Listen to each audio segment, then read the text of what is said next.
Hey guys, welcome to my channel stream today. My name is Miriam Dorsett. I'm your hostess, and I'm excited to have Adam French with me. Hello. Where are you? Where are you right now? I don't even know where you live. Usually, so I ping between Phoenix and Salt Lake right now. I'm in Salt Lake, actually house sitting. So I have an entire house to myself, so I'm comfortable. Nice. I love flying into the airport there. It's just so beautiful coming over the Mm, mountains and stuff and seeing that lake there. It's just yeah, one of my favorites. yeah, it's beautiful. So for those that are joining us later, a little bit about how this whole stream came to be. Adam and I connected on startup communities, right? That's how we met. Yep, yeah, I And reached out to you. it's a great app where founders can meet and they exchange information about events and different readings, blogs, articles, things that are going on. I'm kind of new to the community myself. How long have you been kind of on the app there? Month, around a month, I think. I don't know who invited me to it, but I was like, start a community, let's do it. So, Yeah. Yeah, and you posted a question in there mm. about what were you looking for Oh again? so I'm doing research with social entrepreneurs right now.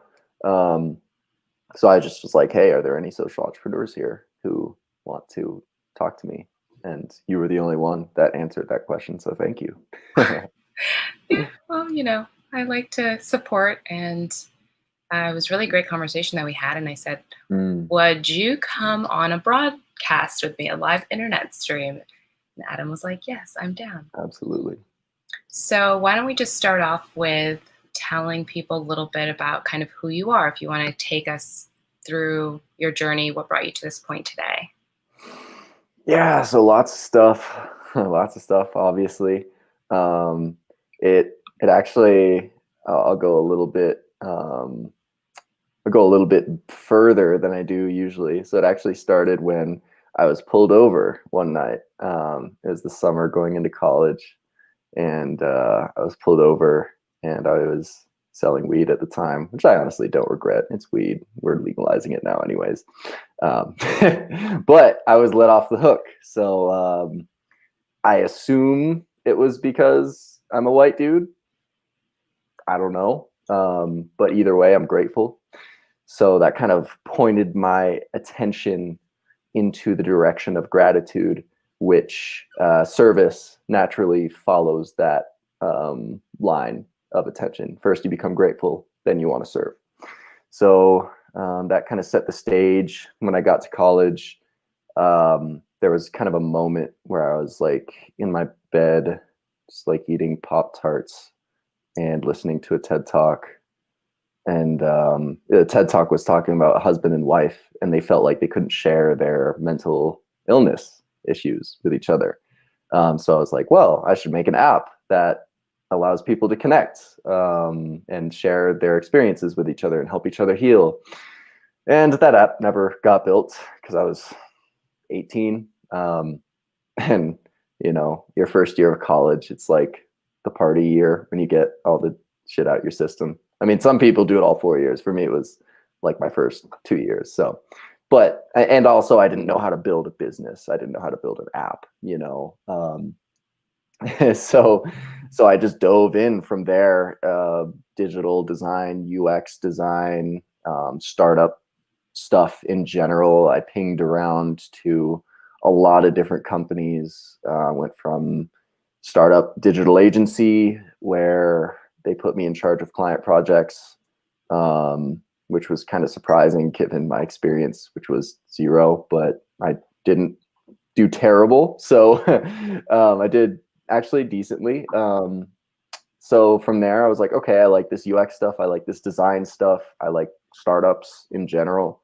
And that took me to, I actually got to shout out my friend Mark. My friend, I haven't talked to him in a while, too long, but he was there at this first app idea. He kind of gave me the guidance and mentorship. He actually kind of got me on the track to start programming.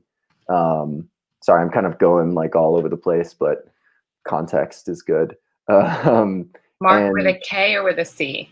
Mark with a K, Mark Hamilton. Um, and he's just a really smart dude who just doesn't think.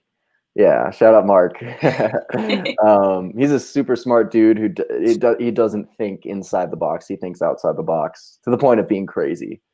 He kind of taught me who I was. He made me realize that I'm a crazy person. I'm attracted to crazy people, and that's the area I exist in this area of craziness, where that's the only place you can be if you want to create a new solution that's actually going to help the world and is better than an incremental improvement. You have to be crazy. You can't operate inside our current societal assumptions or whatever. So Mark really helped me hyperinflate that idea. I don't know if, I mean, probably most people listening to this have heard of idea bloat. It's basically the concept of starting simple, which is how you should start as a startup founder. Even if you have millions of dollars, just always start simple, with one customer, one main value proposition, something that matters a lot to that customer, that solves a problem that's really painful. Start with just that. Everything else can wait.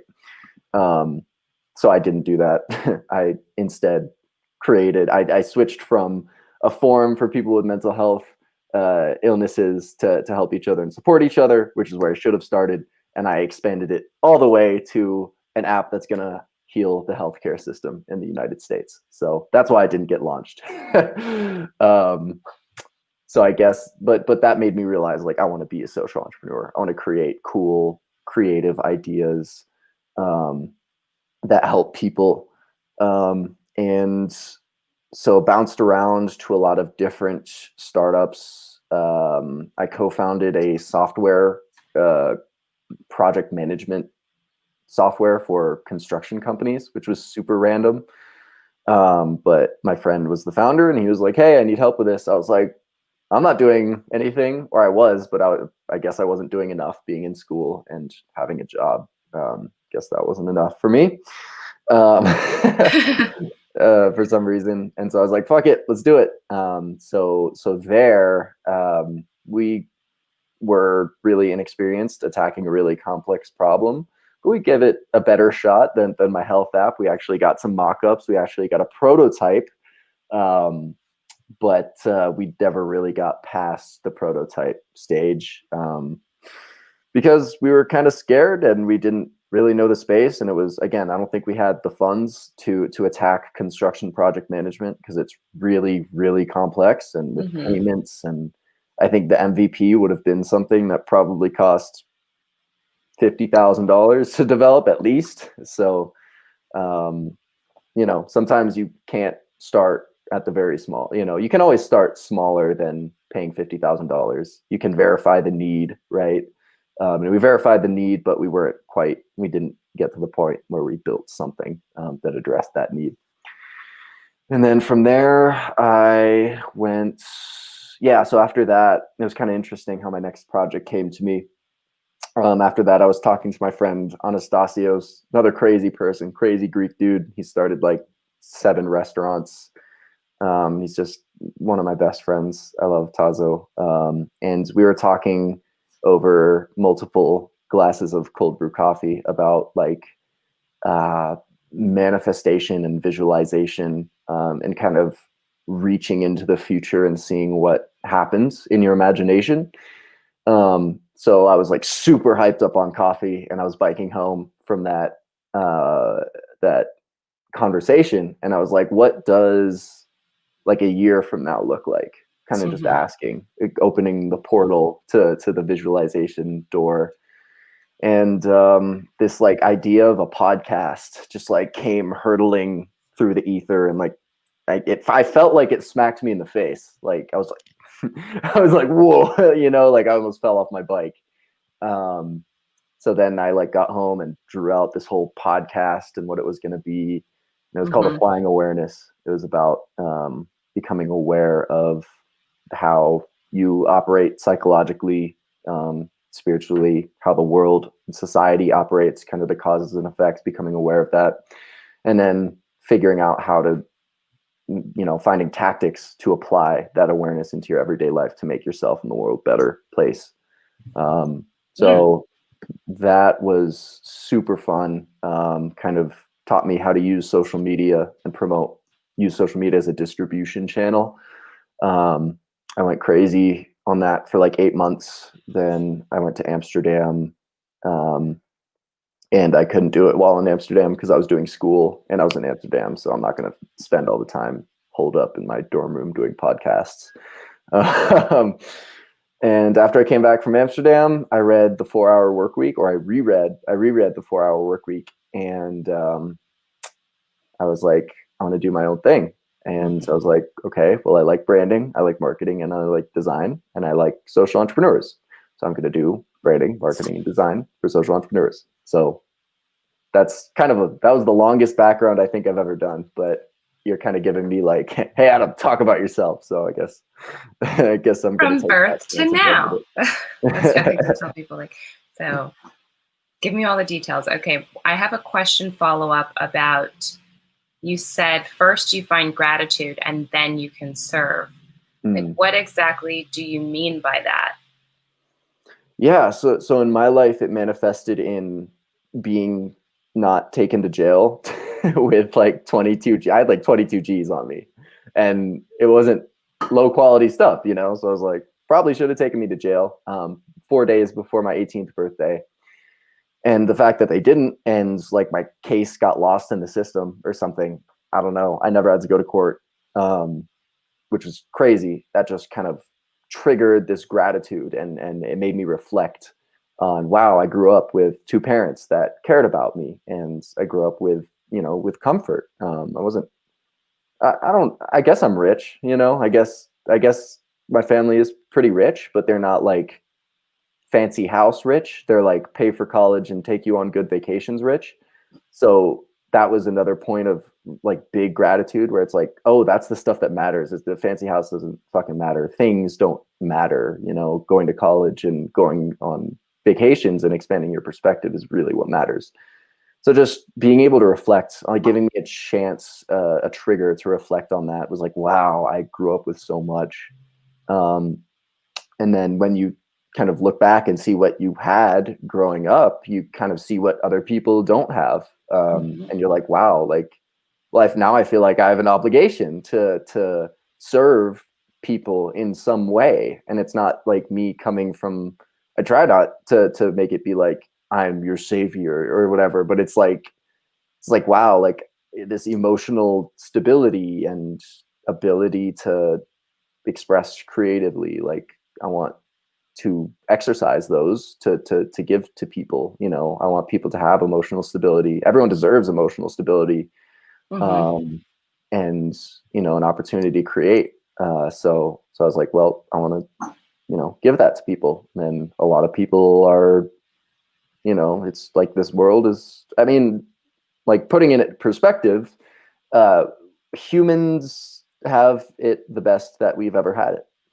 and it's easy to lose sight of that with the news. I think the news is just a giant ready for disruption, and it's been disrupted by independent creators for a while. But Yeah, I listened to your song about the news. The fake news one was like, oh, like a so virus. good. Yeah. Yeah, that was a fun little bop. But yeah, I kind of went on a tangent. But yeah, so like when you reflect on the gratitude, and when you give yourself permission to be grateful for what you have, it's kind of naturally just goes into, okay, well, now that I'm full, right? You're full, because you're practicing gratitude, and it's a practice. It's not something that you have or don't have. It's something that you practice. I will show gratitude every night at 8 p.m. You can do that, and you'll feel better, and you'll probably want to give something to people because you feel like you're full. So it's kind of that, like filling your cup by practicing gratitude, and now you're just pushed naturally to serve people because you have this love for yourself and your own life, and you want to share that with people through service. I love it. And you're putting it together, you're putting your passion into your business, which is what a lot of people I talk to they want. They want to Mm, figure out a way to, how can I live in my passion and my purpose and have that be what I do, my work. yeah. So you've got this brand, Emote.design. Yep. I'm starting to understand the name meaning behind it because you're talking about, you want people to feel and these things. So that I assume is the emotional part. Oh, you get Or it. Yeah. No, yeah, you get it. okay. Yeah, no, I'm surprised. You're smart. No one's noticed that before. Oh, I'm just listening, Just Yeah. try. Yeah. No, it makes perfect sense. But did you go through? Did the name come to you kind of like how the podcast hit you? Did you know right away that Mm-mm. this? How did you No. figure out what name you were going to call it? Lots of pacing, lots of walking around my Yeah. block. So I was in Minnesota on a family vacation when I decided like I want to do this. I want to make a business, and this is what I want to do. And I had the concept, and then I got home and I'm like, all right, time to start on the brand, and it's a branding company, so got to focus on the brand, right? And just so many names. I mean, I have a haphazard process for coming up for names, but it's Mm-hmm. essentially, and it was way more haphazard then than it is now. Now there's a lot more strategy behind it because of, growth and all that. But it was like, what are the concepts that I want to be behind this business? It was like psychology and using psychology in design to kind of facilitate the growth of positive companies. That was kind of the concept I was working with. And so Emote was like what popped out. It was like, oh, that's kind of nice to say. It's easy. Emote.design. It's simple. It works. It just kind of worked. It clicked. Mm-hmm. So I picked that, and now I have a lot of people clicking on my site looking for those emote things that you have when you play video games and like Fortnite and shit. So I'm renaming for sure because it's not saying what I want it to say anymore. And I think I've evolved so much that it's like, okay, I need to change this. But it works for now. It works. Yeah, I think that's such a valuable insight that a lot of entrepreneurs maybe should take from you, that you're just like, yeah, we'll probably change the name. Like, it's fine. Because Yes. I feel like a lot of entrepreneurs spend time on, okay, I've got to figure out the perfect name. And they spend like months designing a logo. And I'm Yeah. like, guys, you're going to change that shit. Like, who cares? Yeah. Just pick Yeah. something that has meaning to you right now and then start rolling, start building. Yep. And then later you can change that too. It's Yeah. fine. Absolutely. Yeah, just start as simple as you can, especially with brand. That's one thing I learned. I'm not trying to sell seed stage people on brand anymore. I'm trying to sell them on growth strategy and product strategy and design and finding their users and connecting with them. Because like your brand doesn't, I mean, if you're a direct to consumer company, then yes, your brand matters and you should take time and invest in a good logo, and name and all of that. But if you're just kind of starting something and you don't know quite what it is yet, do not crystallize a complicated brand. Just simple logo. Just have the name be the logo. If you're not a designer, just have the name be the logo. If you are a designer, just have something that kind of represents what you do, like an icon. Just like there's this thing called the Noun Project.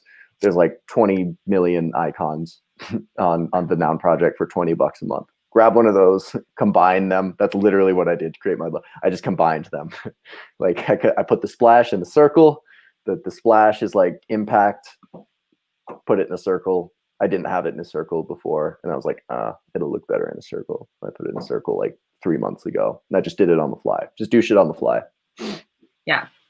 Just get out there, do it. I love Yep. it. I think that especially with people like you and I who are working on social impacts products or brands and building things that we believe, are good for the world and for everyone, we just need to kind of get going. Like, we're like, okay, we need rapid fire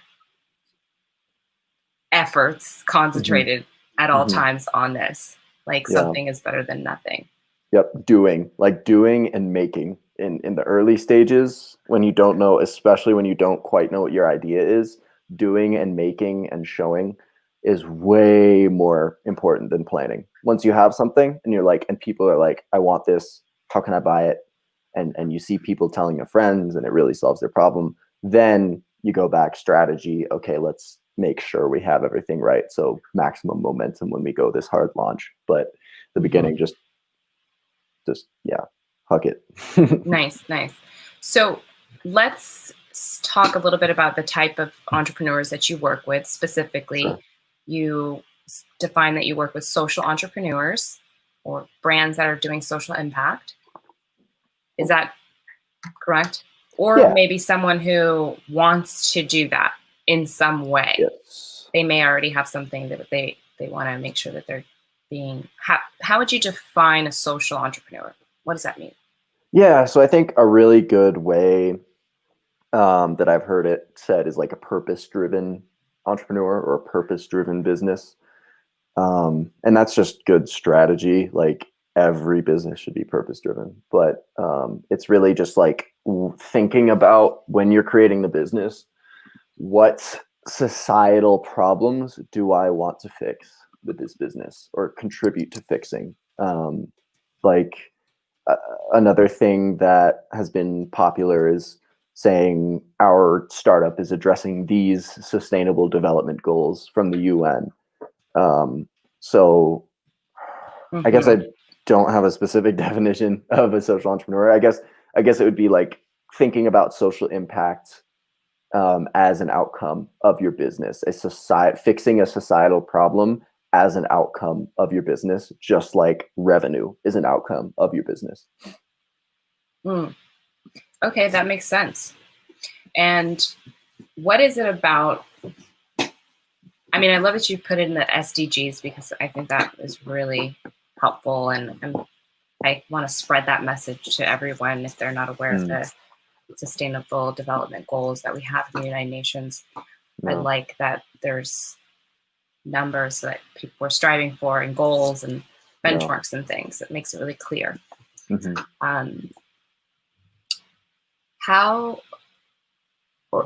would you say that this type of for people that are building brands to design their brands to fix a societal problem, what is it that you say, I'm going to dedicate my life to this? Like, why is that important? Why should people even be thinking about this? Well, there's a lot of shit to fix. I mean, like at the end of the day, like education, I mean, in America is much more well off than the vast majority of the world. And it depends on how you define well off. If you define it by happiness, then that's a different conversation for sure. But at the end of the day, there are just so many problems to fix, right? Like, obviously, our government isn't acting in the best interests of the people.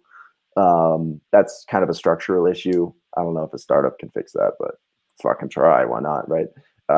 Education is outdated and it stifles the development of youth. It bombards them with facts and societal stories and not here's how you create, here's how you find your purpose, here's how you connect spiritually. And I think that's a huge problem. Bringing like, and like almost what else? Food is like we're eating trash that's killing us and the earth. Like, what? Major issues. We're destroying our own habitat. What else? Yeah, I mean, there are just so many problems to solve if you're starting a business, and there's so much value to be created in solving all of those problems. I mean, we destroy our habitat, no businesses, no money. Money won't be a thing. What the fuck? It'll just be like Mad Max, and like, you can't start a business in Mad Max. So it's like the long-term survival of capitalism demands that we create real solutions to real problems. And I mean, I think capitalism should probably be changed in how it's implemented, just like how socialism and communism should be changed in how they're implemented, right? Obviously, capitalism isn't as implemented as badly as those two things. Let's get keep things in perspective here. It's no dictatorship, but like it can work better for people and it can work better for the planet. And yeah, it can work better for everyone, everything, if we start to create these solutions in businesses. But if we just create a business to make money, it's like, well, you're just wasting opportunity is really my, and I don't want to hate on anyone who's doing that. I mean, you have the freedom to do it, but I think we're really getting to a point where it's like, hey, we should probably change like the operating system of how we're existing on planet Earth. So like everyone, like if you want to make money in 15, 20 years, then you should be solving a problem with your business. Absolutely. Everything you're saying is resonating with me so much. I'm like, yes. Have you ever considered running for office? That's crazy. It is actually so crazy that you said that, because I actually wrote down my presidential agenda last night. I was like, I was like, you know what? Because I was listening to the Joe Rogan show, and I just love like the depth that he brings to conversation.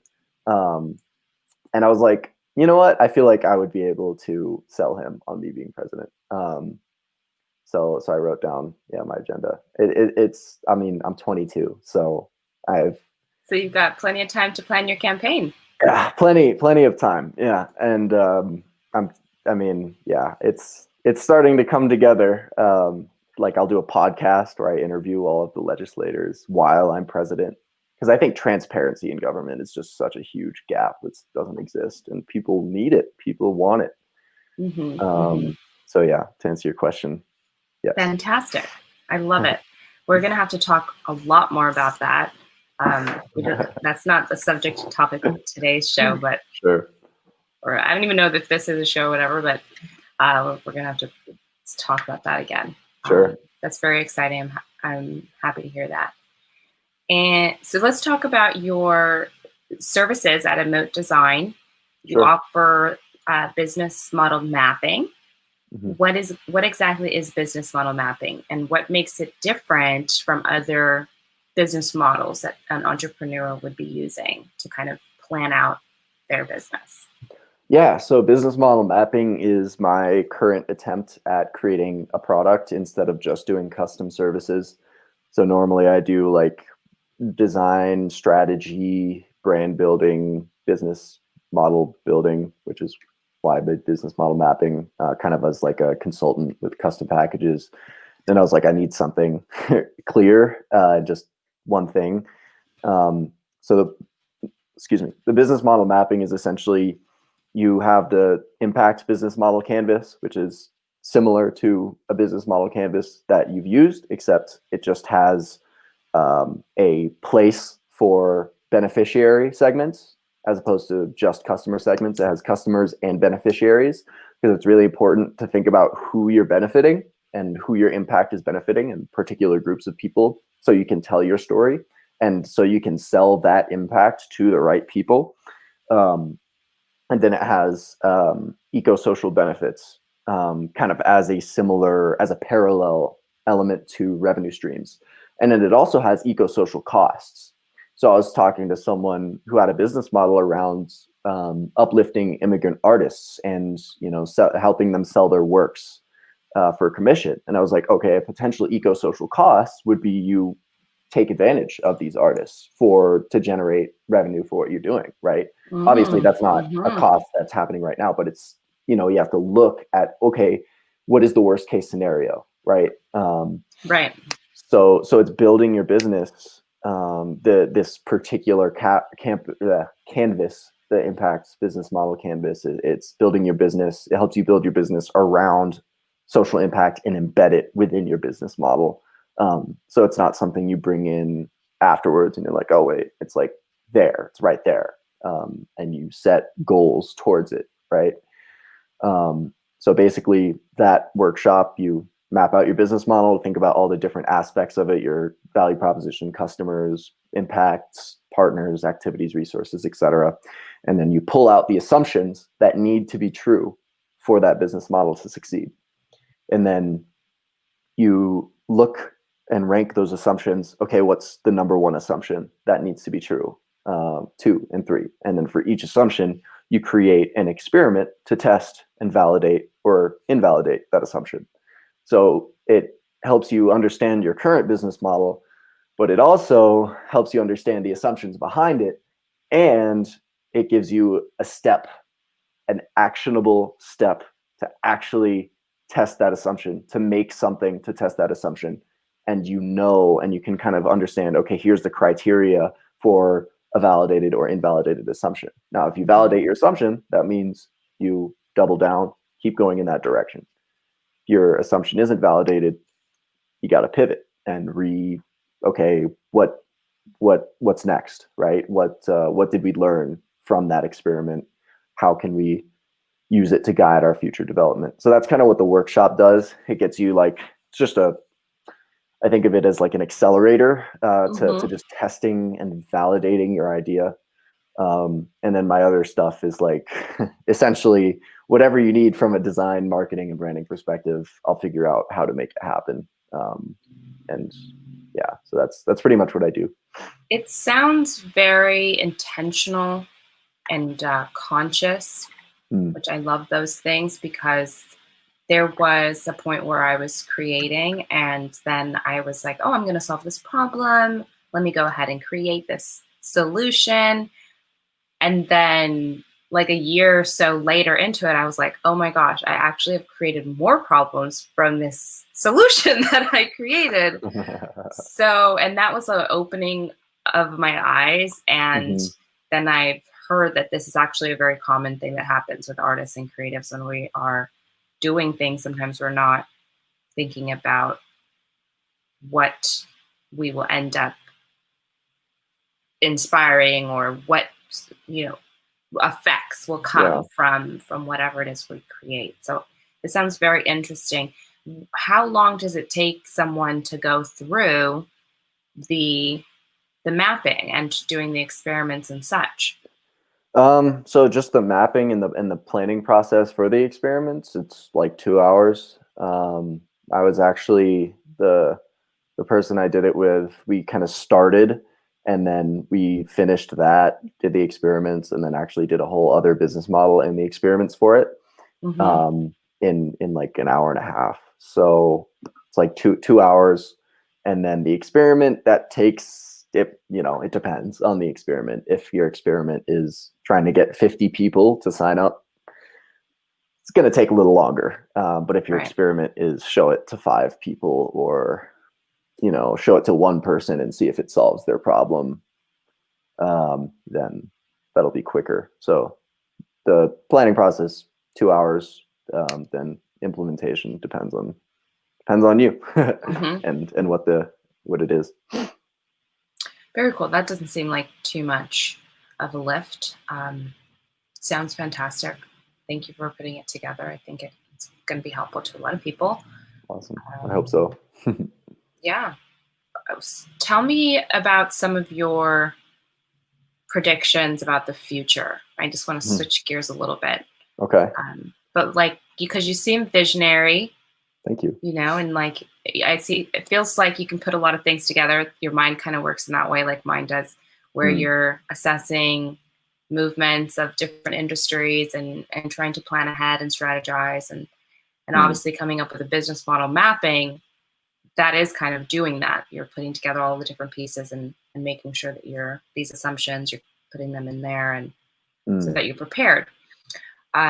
So we just finished an election. The world is coming out of a pandemic. Things are always changing. But what do you have any predictions? Do you have any thoughts on what's to come for us here in the United States, abroad? I mean, I think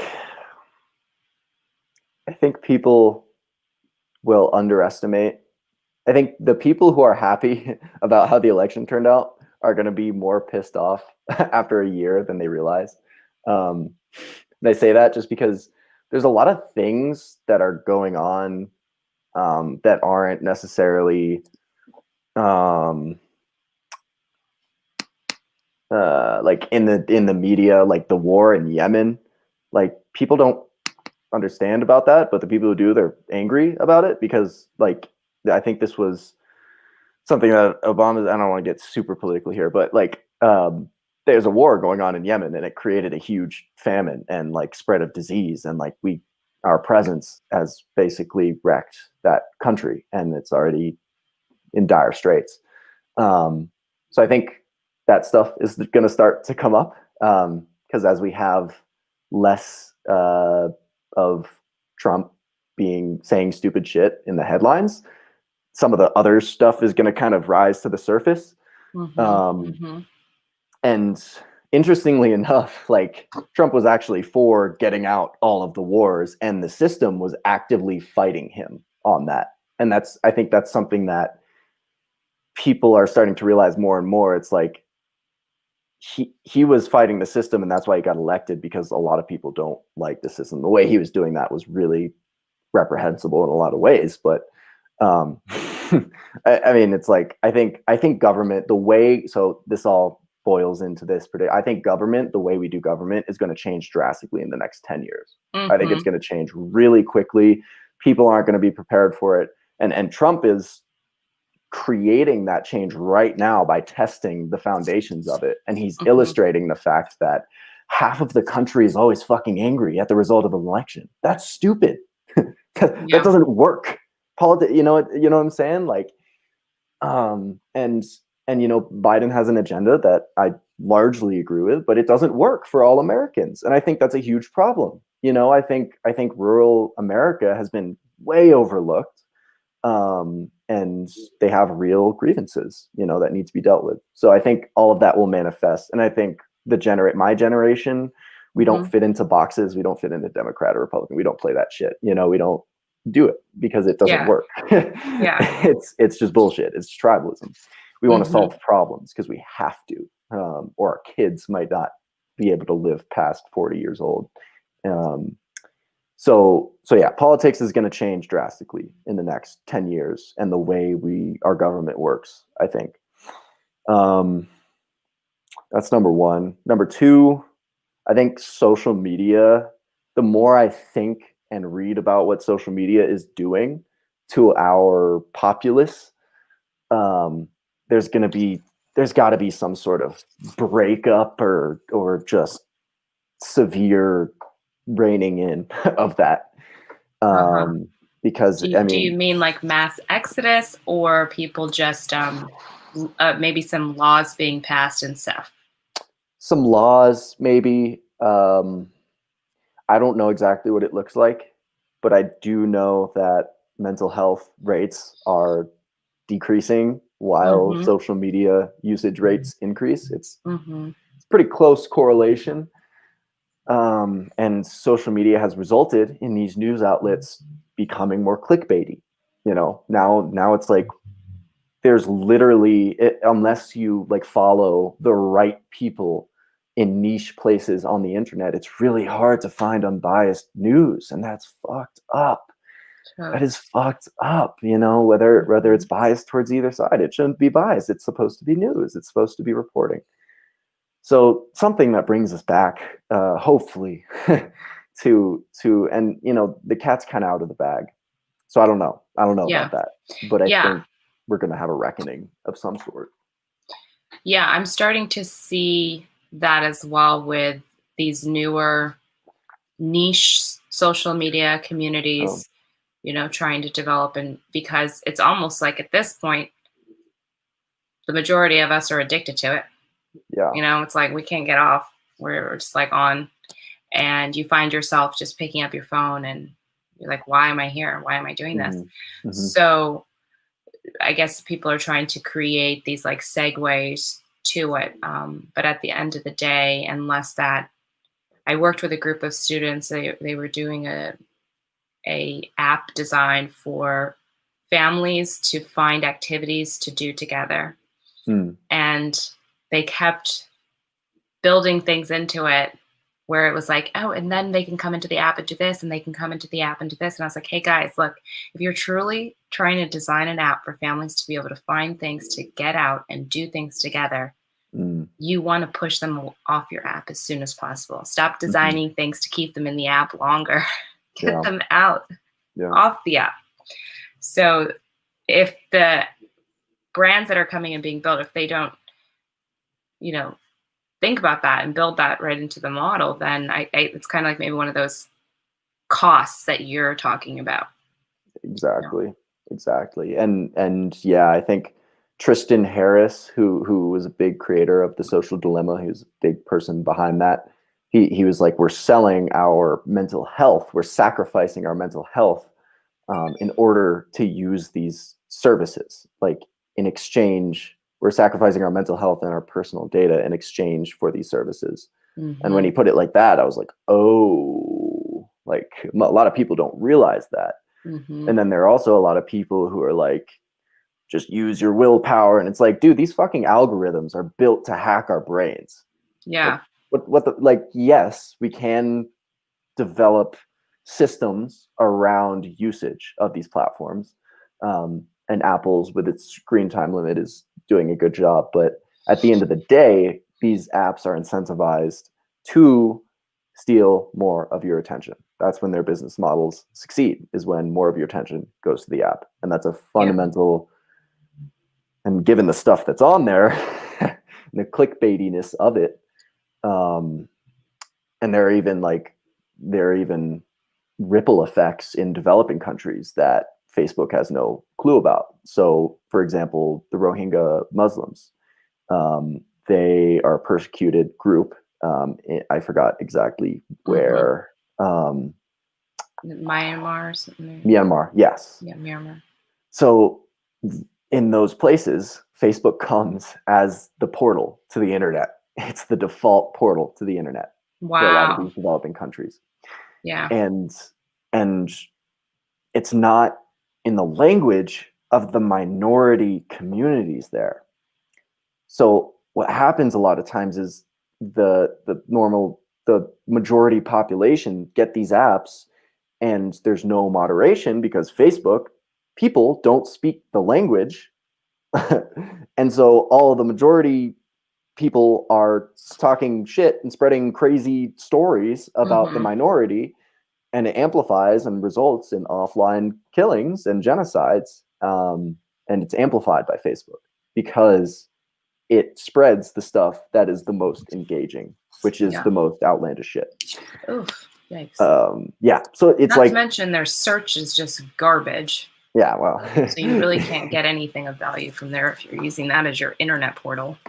Yeah, there are just so many problems. And again, I'm not like, and the same goes for like the financial industry and the industrial agriculture industry, right? Like these people aren't evil. The social media CEOs, they're not evil people. They just are operating in a system that incentivizes certain things. And us as consumers are co-creating that system. We are participating in it. So I think that's and for another thing that will change in the future is more independent, and this has already kind of happened, more independent creators. More like Gen Z is probably going to be the most entrepreneurial of all, just because we have to be. And we're starting to realize that creating is what is, makes humans. Creating and being together is kind of what our essence, our kind of like source. So yeah, the whole social media thing has kind of been on my mind. I don't know how that's going to develop, but it's got to change. Change. Well, I hope you can solve that problem. That would be fantastic, because as an entrepreneur as well, it's like you got to be on all the platforms. Like, how are you going to get out your information? Pass out flyers on the corner. Yeah. So I'm glad to know that you're on that. I'm not really making a solution, but yeah, I'm not making it, but hopefully I can empower someone who makes a solution. And I think part of the solution is community based, like just diving into just community, like Mighty Networks almost, like that as a platform, as a replacement for Instagram. And then you're in like 10 different Mighty Networks of 10 different types of communities. I think that is like, because this connection with people with similar beliefs is so valuable. I've gotten so much valuable out of LinkedIn and out of Instagram, and you know, I don't want to kind of disperse that, but there's got to be a way to maximize that while minimizing the downsides. And I think organizing everything around communities and tribes, which can also get problematic with the bubbles. So Right. it's, again, like, we don't know the answers. Like we don't have the answers. Yeah. This internet shit is new, you Right. know? So Yeah. I think it's a balance of like, okay, you've got your community and stuff, but there's still freedom within there. to And it explore. doesn't become, yeah. So, anyways, we've gotten off on quite a tangent, but it was Yeah. fantastic. Um, are there specific brands that you do admire, or people that you do admire that are building things? Creating. Yeah. Patagonia is like the OG of social impact. They've been doing it from day one. They did it to do it, not because it's a trend. Um, they have a database where you can browse and join environmental action groups, on their website, and they just have a lot of different engagement points. You can send back your clothes and have it recycled, and they take care of Mhm. it. Just Mhm. making sustainability convenient for people is super important, and they're doing an amazing job and just sticking true to their purpose, and not being inauthentic or about it. And then who else? I think just kind of thinking, see if anything comes to the top of the mind. Yeah, that's pretty much everything that's on the top of my mind right now. I broke up a little bit there. Oh What did yeah, you say? I can't really think of anyone else that I'm like, oh, they're Yeah. doing it. I can't. There probably is a lot of I'm sure. people, but I live and breathe this, so it's hard to bring like one person. Mhm. So before we wrap up, I wanted to get your take because you work with entrepreneurs. You are an entrepreneur. What are some of the things that you would say have been your successes as you've been on this journey so far, and some Mm. of your challenges? How have you gotten through those things, or do you see trends with the people that come to you? Yeah, so I think a challenge is just overthinking, always just overthinking and being in your head, and not building, and letting that prevent you from building something. So you're just thinking about it, thinking about it, thinking about it, thinking about it, and you're not actually connecting. Yeah, okay, so challenge, overthinking, solution, connect with the people you want to serve. Get super clear about who you want to serve, what problems you want to solve. And that makes everything else so much easier, because when you start overthinking, you can go ask people that are dealing with the problem, and go ask people in your circle. And that's one. Another thing is like, just trust it's really generic, but just trust the process. Like, you have to live with uncertainty as an entrepreneur. I'm always like, oh, how do I get this process better? This process. And it's like, I read this book actually, it's called Scramble. Scramble. Yeah, it's about agile strategy. And basically, it's like, hey, genius ideas are built out of messiness. Not messiness as in no process, but messiness as in going here and then looping back here and then going here. So like, allow that surrender. Like, this concept of surrender is so important. And once you have a purpose, it becomes easy to surrender Mm-hmm. to the process of Mm-hmm. fulfilling that purpose. And that process is going to change, and it's going to be like, it's not going to be like, and like, we, we always see people, and it like their process seems to be like, oh yeah, they just went from A to Z, and now they're required for 500 million and doing all this awesome stuff. It's not like that. They were like, Totally. yeah, they were struggling at some point, but it doesn't have to be a struggle. it could just be your process and Right. your work. Yeah. And yeah, so I guess like surrender, like meditation is huge. Just like being able to watch the thoughts in your head without like like latching onto them. And just stress management, meditation, making sure that you have healthy outlets, and just yeah, keeping yourself clear of bad emotional residue, especially if it's like doubt about your idea. Kind of trying to understand that that's always going to be there and not letting it overcome the progress you've made, and constantly reflecting on the progress you've made. It's also another thing, because it's So super easy you're to forget. also a meditation fan. Do you meditate daily or? Yeah, so I do yoga right after I wake up every morning. It's kind of an addiction, so I guess that's meditation. Yeah, it is meditation. I try to like just in between like meetings or tasks, I try to just like sit up straight, take a few deep breaths, kind of like release. Okay, now I'm focused on this. Yeah, just collecting yourself. Qigong is another really great practice that I've tried. Just like energy management is so key. It's so key. Yeah, energy management. Do you mean like the practice of saying no, making sure you're eating good Yep, food, all being of that. around people that uplift your energy? All of that. Yep, all of that. Yep, and like, yeah, those are three really key ones. I would say start with the food and the people, because those are kind of like the most foundational. Um, and the ideas. It's not necessarily it's people, but it's also the information. Like the people are the source of the information that enters your awareness, right?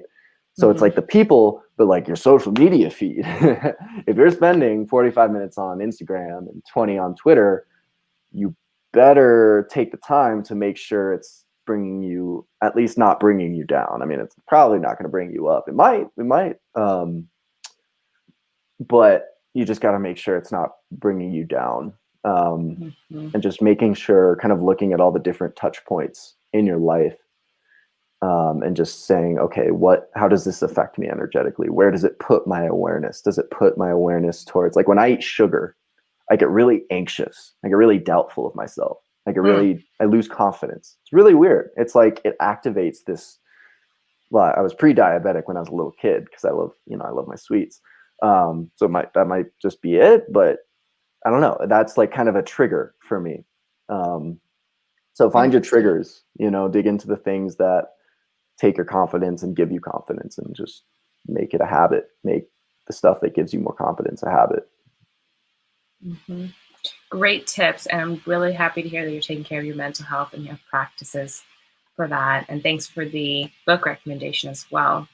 Scramble. Oh, because it's like a story, but it's a strategy book, but it's a story. It's like a page turner. It's like a thriller. It's like, oh shit, what's gonna happen next? But it Cool. has all these cool strategic concepts. Definitely have to pick that one up. Thank you so much.